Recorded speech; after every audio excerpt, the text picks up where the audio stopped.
Hey guys, welcome back to the Frontline. I hope you guys are excited. We got some new tech this week. So no more need to silence my phone and no need to worry about any fuzzy resolutions. Uh-uh. We can't play any games like that moving forward, guys. I need this information to be crystal clear to you guys. So you guys can see what I'm seeing here. Alright guys, because this week I'm excited to tell y'all something. I feel confident. And y'all know when I feel confident about something, I'll tell y'all. I feel confident that Adam is Aesop. Remember, guys, we read that definition. Sorry, the etymology. I'm going to make sure not to say the definition. Some people are watching very closely.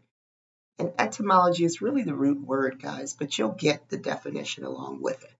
So, remember that etymology, guys, where it said there's a such thing as the living dead, right? In various figurative senses, those who, though dead, live in their writings. You know, Nebo was the god of writing, right, guys?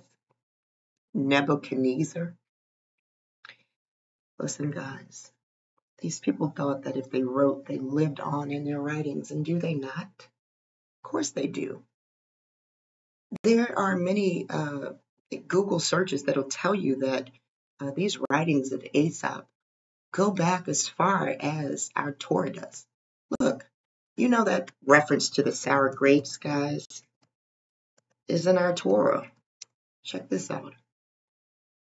The fathers have eaten sour grapes. I keep telling you guys about the sour grapes, right? Well, who wrote the sour grapes, guys? Aesop. And they call this a proverb, guys. So this, you can be certain that when the Torah is talking about these sour grapes, Aesop's talking about these sour grapes. Okay, guys? Trust me on this. Adam is Aesop. Let me show you why I say that. Let's go on a journey today, guys. All right, so fair use for the purposes of education and criticism, right, guys? Oh, we're going to have some fun today, guys. What's up, Israel? I have missed you guys.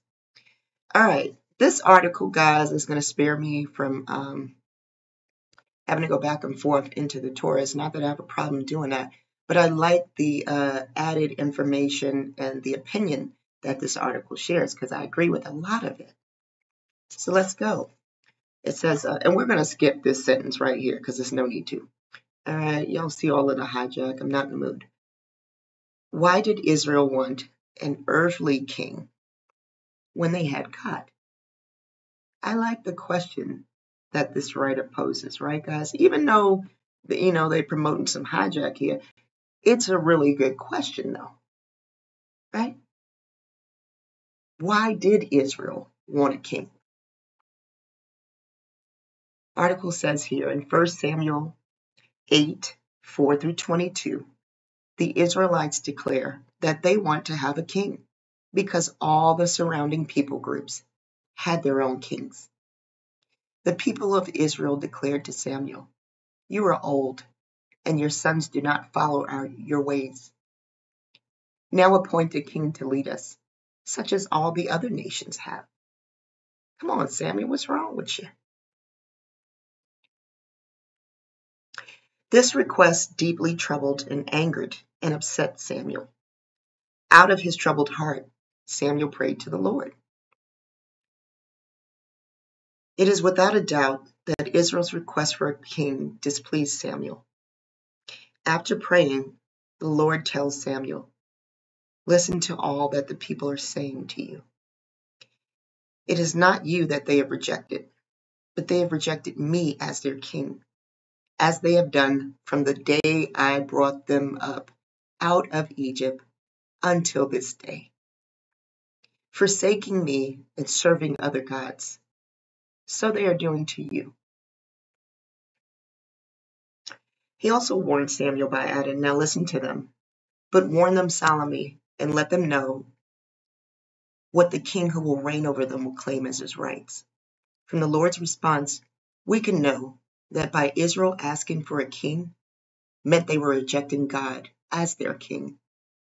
God had already proven himself to be the best king by redeeming them from Egypt. However, Israel wanted to be like the surrounding people groups. Yes, we always do. This is our problem right here. We want to be like everybody else. In other words, Israel did not want God as their king. They wanted to have an earthly king in order for them to indulge in idol worship of false gods, just as the surrounding pagan people groups did. Israel did not want to follow God or obey his rules. They would rather be like the surrounding people group and worship false deities, follow their own rules. After the Lord had given this response to Samuel, Samuel told the people of Israel. Samuel also included the weighty information of what this earthly king would claim as his right. See, the Creator did not just let Israel's, make this decision without making an informed decision. You understand? The Creator was going to tell Israel exactly what they were going to get by choosing to have a king. Because up until that point, other nations had kings. Israel had a Creator watching over them, not an ox that ate grass. Right, guys? Let's keep going. He told the people of Israel, this is what the king who will reign over you will claim as his rights. He will take your sons and make them serve with his chariots and horses, and they will run in front of his chariots. Some he will assign to be commanders of thousands and commanders of fifties, and others to plow his ground and reap his harvest, and still others to make weapons of war and equipment for his chariots. In addition to these drastic rights, this earthly king would also take the women to be bakers and perfumers. Now, I wonder what the women were before they became bakers and perfumers. Were they judges like Deborah? Were they a prophet like Miriam or Huldah? I wonder, guys. But anyway, he wanted them to be bakers and perfumers, so it matters not. He would take the best of each person's crops. That's so nice. He would take a tenth of each person's grain. So you would tithe to the king, guys. Remember that tenth right there translates to tithe, guys. We already did that over here. And he would take all women and male slaves for his own use, as well as he would confiscate each man's cattle. Samuel also tells the people that this earthly king would take a tenth of each person's flock, and most severely, every person of Israel would become the earthly king's slave. And we saw Solomon do this. Solomon enforced slavery, guys, to build that temple and his palace. But did he use unwrought stone, guys? Like the Creator said was required? Yeah, you guys better dig. I ain't getting into Solomon today. We're talking about Israel choosing a king, guys. Let's stay focused, especially me. With words of warning, Samuel ends his message from the Lord to the people of Israel by declaring, when that day comes, you will cry out for relief from the king you have chosen, but the Lord will not answer you in that day. Despite these drastic, dreaded, and horrible rights of the earthly king, Israel insisted, right here, guys, on having an earthly king. The people of Israel proclaimed, we want a king over us. Then we will be like all the other nations, with a king to lead us and to go out before us and fight our battles. Only did David fight that battle, or did he stay back, watching Bathsheba take a bath? So it looks like here the kings are supposed to go out before them, just as that other article I read said. But we ain't going to get into David like that either right now, although Aesop is. All right, guys, so it says here, after Samuel had heard Israel's response, he took it before the Lord. In reply, the Lord said, listen to them, give them a king. We cannot know the degree of pain and hurt the Lord felt when Israel rejected him as their king, ruler, and leader. The people of Israel wanted an earthly king because they wanted to be like all the other nations, with a king to lead us and to go out before us and fight our battles. God had already been fighting their battles. You see what this author says right here? Already been fighting their battles. However, it seemed to be Israel had forgotten this crucial piece of information. The Lord had been guiding, protecting, and giving victory to Israel ever since they left Egypt. Israel had clearly forgotten that they would have never even left slavery from Egypt if it wasn't for the mighty hand of their Creator. Nevertheless, God was giving the people of Israel free choice to make their own decision on their form of government and kingship. Saul became the first king of Israel, and he proved to be a terrible king. Israel did not flourish under Saul's rule. The second king of Israel, David, was a man after God's own heart. David did come across struggles with sin during his kingship. However, he always repented and turned back to the Lord. Throughout the time of the kings of Israel, there has been a mix of good and bad kings. Some would follow the Lord and obey him, whereas other kings reject the Lord and participate in worship of false gods. So guys, I don't want to get too much into their narrative of that story, further, because we don't believe in all of this foolishness, right here. Okay? So we're going to go ahead and let them guide us, right? So they said first was Saul, and then it says Saul was a bad king here, right? But David was a good one who repented of his sins frequently, right, guys? So let's go to something that I want to show you guys.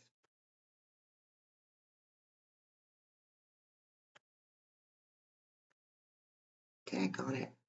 I don't want to see that. I don't care about any points, guys. I keep forgetting my screen's touchscreen now. So. All right, guys, I want to read this story to you guys. This is an Aesop fable. Okay, guys? It's called The Frogs Pick a King. Nice and fuzzy, isn't it, guys? All right, so let's read it. Frogs prayed for a king, but got a log. Prayed again and got a stork who started to have a feast on them. Does this sound familiar to you guys? What is Aesop telling us? Didn't I read for you guys before an Aesop tale? We've talked about the sour grapes. We've talked now about this, and I'm trying to tell you guys there's a story called The Lion and the Unicorn. I am connecting that to some of our tribes, guys. Oh, Aesop had a lot to tell people here. All right, guys, let's keep going. Remember, all of the mammals in the Aesop tales. How would that person know all of these mammals? It was none other than Adam who named the mammals. So it's got to be Aesop, guys. I'm not the only person who's figured out, like, wait a minute, how would Aesop know all of the names of the animals? The only difference is they have not figured out that Adam and Aesop are the same. Okay, guys, I'm doing that thanks to our mother. Because Adam is living in his writings, and he's reading these terrible bedtime stories to your kids. They call these fables. Look it up, guys. This is as ancient as our Torah. Let's keep going.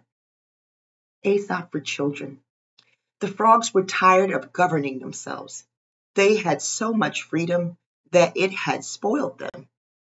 And they did nothing but sit around croaking in a bored manner and wishing for a government that could entertain them with the pomp and display of royalty, and rule them in a way to make them know they were being ruled.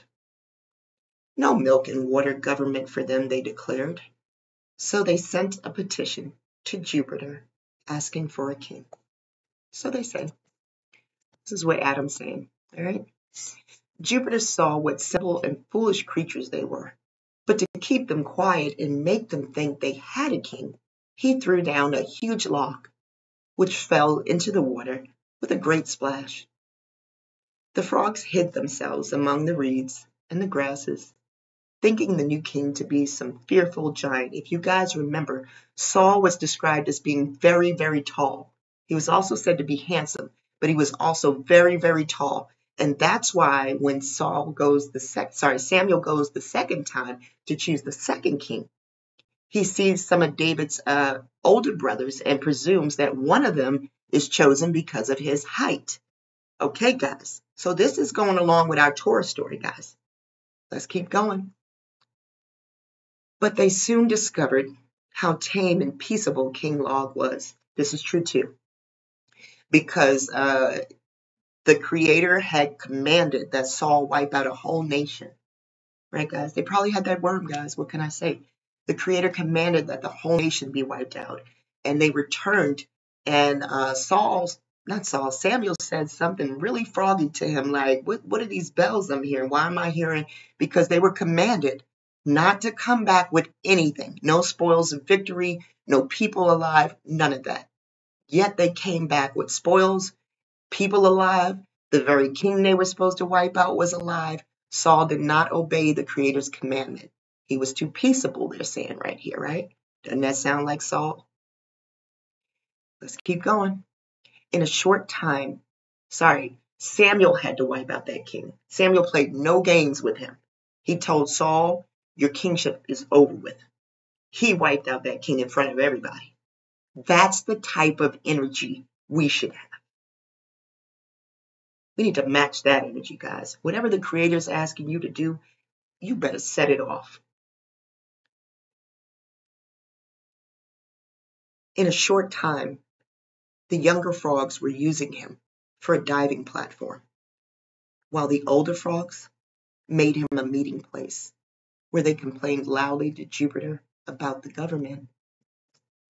To teach the frogs a lesson, the ruler of the gods now sent a crane to be king of Frogland. The crane proved to be a very different sort of king from old King Log. He gobbled up the poor frogs right and left, and they soon saw what fools they had been. What is this noise? It just started. Try to come in here for quietness, guys. To teach the frogs a lesson, the ruler of the gods now sent a crane. We're right here. I'm going to start over. To be king of Frogland. The crane proved to be a very different sort of king from old King Log. He gobbled up the poor frogs. He gobbled up the poor frogs right and left, and they soon saw what fools they had been.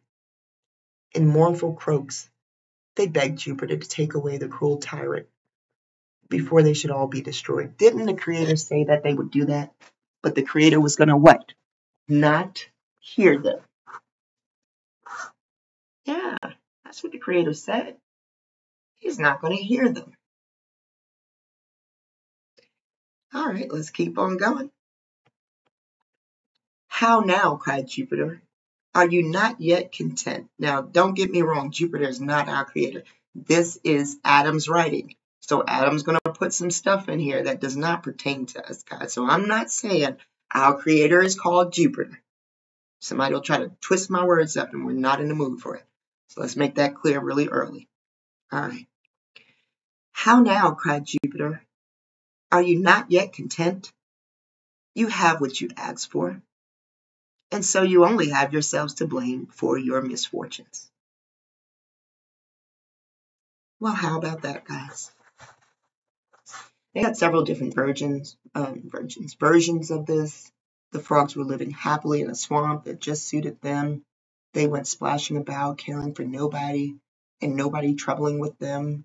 But some of them thought this was not right. They should have a king.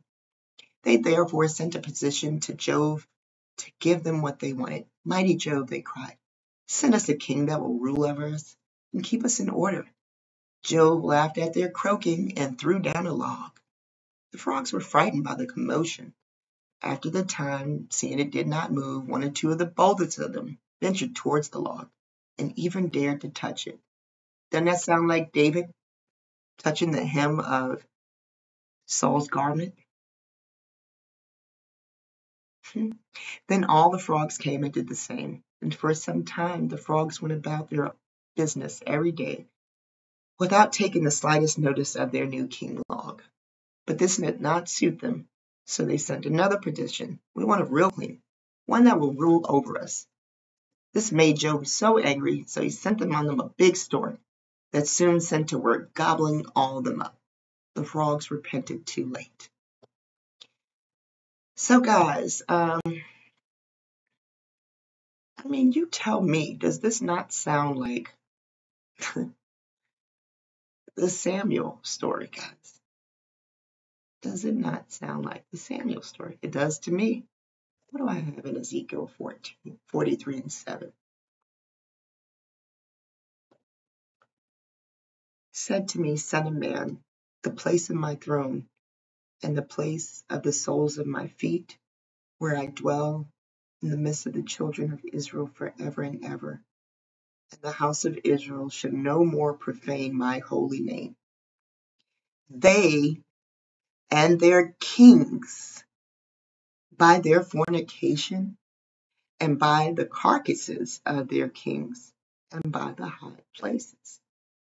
Now, guys, when I started looking up this reference to kings, right, I was like, wow, it doesn't really seem like the Creator is all about kings, especially given the fact that the Creator says that there is basically a disrespect to the Creator as well as to Samuel for them to ask for this. But yet they asked for this. So I kept saying to myself, well, what is this that they have done, right, guys?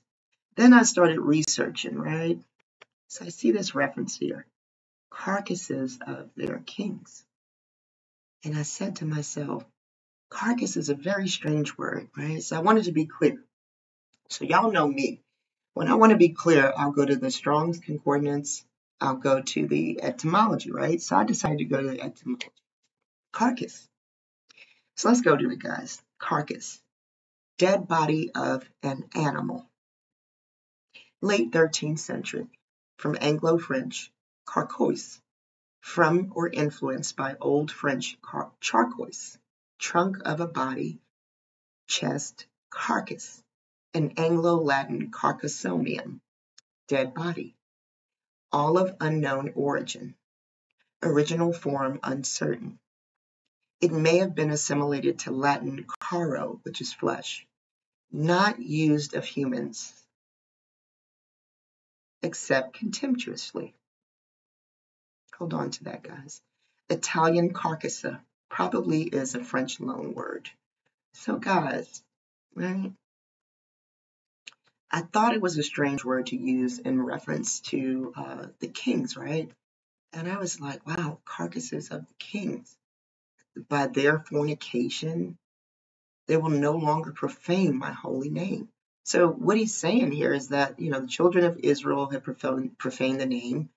The kings have done so by their fornication and the bodies of their kings, right? Aren't the kings buried in the valley of the kings? The Creator's calling those carcasses the bodies of beasts. These aren't bodies. This is not a flattering term, guys. For your body to be referred to as a carcass, it's the equivalent of saying the dead body of an animal. This is how the Creator feels about kings. And this is why we should have never asked for a king. Okay, guys, you'll see right here, Aesop's name is spelled with that A-E in the front. Now, I forget what that A-E is called. Last time I mispronounced it, guys. No, not Abercrombie or whatever this is. Not. not airy. Okay, here we go. It's a character formed from the letters A and E, originally a ligature representing the Latin diphthong, A-E. It's been promoted to the status of a letter in some languages. So you'll see Aesop written like this, right, guys, with that A-E right there. So that made me go on a journey to look up the name of Adam like that, right, guys? Because I said to myself, well, I wonder if there is a spelling for Adam, since this is such an older spelling of it, right? And what do you know, guys? Adam is a variant of Adam and has the exact same meaning and pronunciation. You can use either Adam or Adam, A-E-D-E-M or A-D-A-M. Both are correct and acceptable. If you like this variant more and you'd like to pronounce it the way it's spelled, this is perfectly acceptable. For more details, see the main entry at Adam. Adam is a direct Quranic name for boys that refers to the first human that God created. Guys, I told you, Adam has a really big presence in Islam, guys. He's the first prophet of Allah. All right, it says he's referred to the first human that God created, who was also the first prophet. What did I just say, guys? Oh, they want to send him peace. There you go. First prophet. Y'all think I'm making this up? Adim, according to some linguists, related to Adim, which means dust. Since God created Adim from dust, or from Adma, which means surface of the earth, the word Adim mentioned 20 times in the Quran.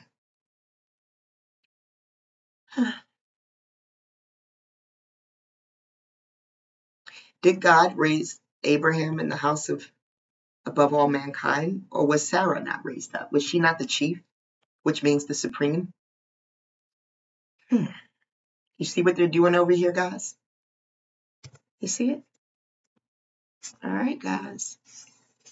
You'd never know, would you? So I done showed you guys that they spell Aesop, that there is a spelling for Adam in that nature, guys, right? So here's another thing that drew me to Aesop, right? Ethiopia, Ethiops. Let's go with Ethiops, right? Ethiopia, ancient Ethiopia, first appears in a regional term in the classical documents in reference to the Upper Nile region of Sudan, as well as certain areas of Sahara. Okay, but at the end of the day, guys, one of the things I want y'all to know about current Ethiopia, it's never been conquered. Here we go. Cinnabar, Ethiopia, ancient term for parts of Africa. A lot of people link this to Aesop, guys. I don't have time for this because I really don't care about where the heck he was at. I got my eye on him, though, because we hear sour grapes referenced in our Torah, guys. Who wrote the sour grapes book? Aesop. And guys, I'm going to tell you right now, I can confidently say that Adam is Aesop. And here's why I got my eye on Aesop. All right, guys, Aesop would have been like, in his time, the equivalent of Tyler Perry, right? He's doing slapstick comedy, he's doing fables and fiction and things like that. He's not doing anything serious, right, guys? So Aesop later writes, washing the Ethiopian white. This to me is like having Tyler Perry do 12 Years a Slave right now. It's like, where did that come from, right? You would say to yourself, like, dang, what was on Tyler's mind when he did this one, right? So let's read a little bit of this, guys. This is by Aesop. I know Aesop is Adam. Let's keep going. The title of this book is called Washing the Ethiopian White. Washing the Ethiopian, or at some periods, the black Amor white, is one of Aesop's fables. It's number 393 in the Perry Index. Now, guys, remember the Perry Index. A lot of his stories are going to be in there. So shout out to Mimi. Mimi's digging in there, and she's trying to cross-reference, guys, some of our stories to compare them to see what Adam's letting us know in these books, guys. All right. It's not a mystery over here. Adam wrote these books. The Lion, the Unicorn, the Sour Grapes, Lions Judah, Unicorns possibly, Leah. It's a long story, guys. But not to worry, we see what happened over here. And I'm going to help y'all see what happened over here. I'm going to let y'all see these little games that they've been playing with us. All right. So we're still digging on the Perry Index, right? The fable is only found in Greek sources and applied to the impossibility of changing character. It became a proverbial at an early date.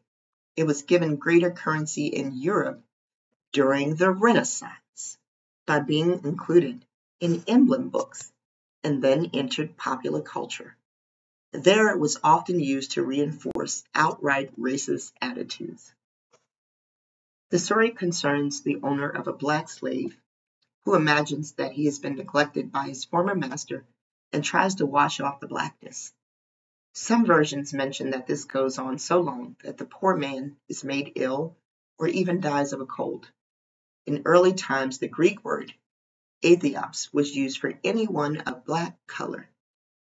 In the unreliable version by Syntippus, the man who there is washing himself in a river is identified as from India. So we need to read this version. All right, because instead he's washing himself in a river. There's nobody washing him in that version, guys.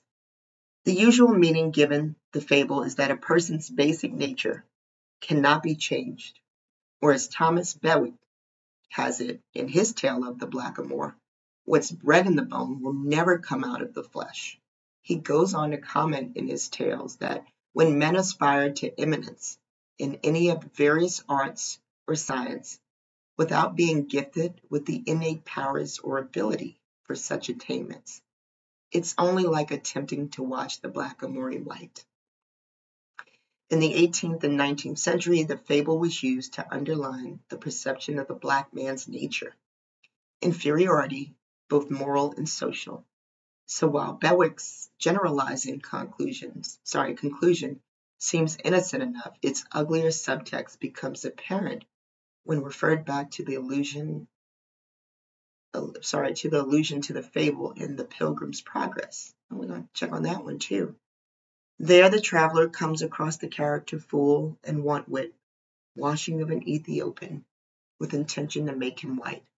But the more they washed him, the blacker he was. They then asked the shepherds what that should mean. So they told them, saying, "Thus shall it be with the vile person. All means used to get such a one a good name shall in conclusion tend but to make him more abominable." How about that?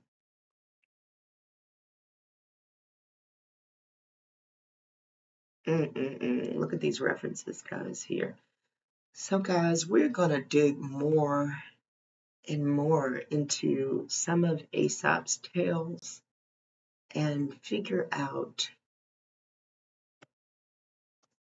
what Adam was hiding in some of these books, guys. You really got to see the lion and the unicorn, guys, to get what I'm trying to tell you.